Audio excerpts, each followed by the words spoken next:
ዛሬ በዚህ አጭር ቪዲዮ ለማየት የምንሞክረው የንስሐን ጥቅም ነው። እነሱንም በሁለት መልኩ ከፍለን ለማየት የምንሞክር ይሆናል። የመጀመሪያው መንፈሳዊ ጥቅሙ ነው። መንፈሳዊ ጥቅሙ እንግዲህ ንስሐ ማለት መጸጸት ማለት ነው። መጸጸት ማለት ደግሞ ከሰራነው ስራ ባጠፋነው ጥፋት መጸጸትና ያ ነገር ትክክል እንዳልሆነ ማመን አድሚት ማድረግ ነው እና ለዛ ላጠፋነው ጥፋት ደግሞ ይቅርታ መጠየቅ ነው መጸጸት ማለት። እግዚአብሔርን ይቅር በለኝ ብለን መጸጸት ማለት ነው። ያ ነው ንስሐ ማለት። ስለዚህ መንፈሳዊ ጥቅሙ ምንድነው ስንል እንግዲህ ንስሐ ኃጢአት የሰራ ሰው ነው ንስሐ የሚገባው። ኃጢአት ማለት ደግሞ እግዚአብሔርን ማጣት፣ ከእግዚአብሔር መለየት ማለት ነው። እግዚአብሔርን ማጣት ማለት ደግሞ እግዚአብሔርን ማስቀየም፣ ከእግዚአብሔር መለየት፣ እግዚአብሔርን ማስከፋት፣ ማሳዘን ማለት ነው። አንድ ሰው ንስሐ ሲገባ እግዚአብሔርን ያገኛል ማለት ነው። ማለትም እግዚአብሔርን በድያለሁ፣ አሳዝኛለሁ፣ አጥፍቻለሁ ብሎ ይቅርታ ሲጠይቅ እግዚአብሔር ደግሞ ቸር ነውና ይቅርታ ያደርግለትና ልጁ ያደርጓል። ስለዚህ በንስሐ በኩል ምን አገኘ ማለት ነው? እግዚአብሔርን አገኘ ማለት ነው። ያጣውን እግዚአብሔርን መልሶ ያገኘዋል። የእግዚአብሔር ልጅ ይሆናል። ወደ እግዚአብሔር እቅፍ ተመልሶ ይገባል ማለት ነው በንስሐ። ስለዚህ በንስሐ መንገድነት ወደ እግዚአብሔር እቅፍ ሲገባ ሊያገኘው የሚችለው ጥቅም ምንድነው? የመጀመሪያው እግዚአብሔር ነው። እኛ የእግዚአብሔር እንሆናለን፣ እግዚአብሔር የኛ ይሆናል። የመጀመሪያው ጥቅማችን እግዚአብሔር ማግኘት ነው። እግዚአብሔርን አገኘን ማለት የእግዚአብሔር የሆኑ ነገሮች በሙሉ የኛ ይሆናሉ፣ ወይም ደግሞ የእርሱ የሆኑትን ገንዘቦች በሙሉ ይሰጠናል ማለት ነው። በዋነኝነት የዘላለም ሕይወትን ይሰጠናል። ለዘላለም ከሱ ጋር እንድንኖር መንግስተ ሰማያትን ያወርሰናል።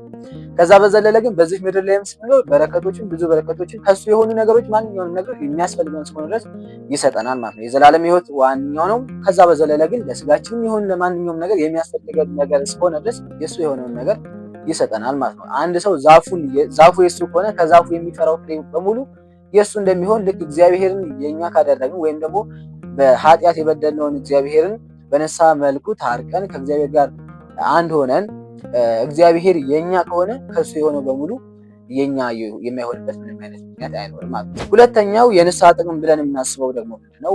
በምድር ላይ ያለን ልንጠቀምበት የምንችለው ነገር ነው። እንግዲህ ንስሐ ማለት ጸጸት ነው። ካጠፉት ጥፋት መማርና ያን ነገር ትክክል እንዳልሆነ መቀበልና ማዘን ነው በዛ በሰሩት ስራ ማለት ነው ብለናል።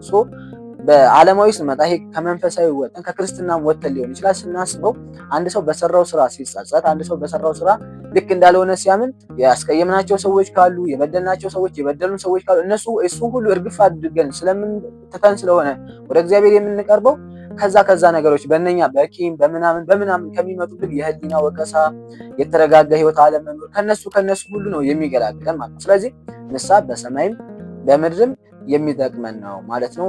ስለዚህ ቀን ሳንቆጥር ነገ ተነገ ወዲያ ሳንል ወደ ንስሐ ልንቀርብ ይገባናል ማለት ነው። ወስብሐት ለእግዚአብሔር።